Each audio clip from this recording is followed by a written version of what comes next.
যুক্তরাজ্যে অস্বাভাবিক তাপ প্রবাহ দেখা দিয়েছে। দেশটির বিভিন্ন এলাকায় তাপমাত্রা ইতোমধ্যেই ৩১ ডিগ্রি সেলসিয়াস ছাড়িয়েছে। আবহাওয়ার পূর্বাভাসে বলা হয়েছে আগামী কয়েকদিনের মধ্যে তাপমাত্রা ৩৩ থেকে ৩৪ ডিগ্রি সেলসিয়াসে পৌঁছাতে পারে। এতে মে মাসের সর্বোচ্চ তাপমাত্রার রেকর্ড ভেঙে যাবার আশঙ্কা তৈরি হয়েছে। দেশটির আবহাওয়া অফিস জানিয়েছে লন্ডন, এসেক্স, কেন্ট, অক্সফোর্ডশায়ার ও সাফক সহ বেশ কয়েকটি এলাকায় টানা ৩ দিন তাপ প্রবাহ থাকার সম্ভাবনা রয়েছে। আবহাওয়াবিদদের মতে দক্ষিণ ইউরোপ থেকে আসা উষ্ণ বায়ু প্রবাহের কারণেই এই তাপমাত্রা বেড়ে গেছে।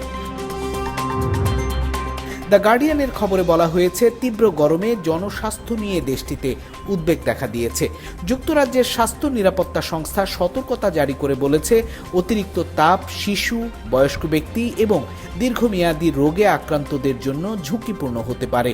মানুষকে পর্যাপ্ত পানি পান, সরাসরি রোদ এড়িয়ে চলা এবং প্রয়োজন ছাড়া বাইরে না যাওয়ার পরামর্শ দেওয়া হয়েছে।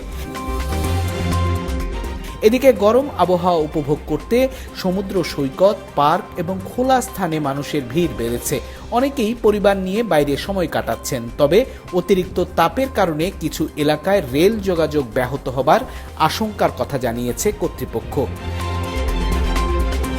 বিশেষজ্ঞরা বলছেন জলবায়ু পরিবর্তনের প্রভাবে ইউরোপ জুড়ে অস্বাভাবিক গরমের প্রবণতা বাড়ছে।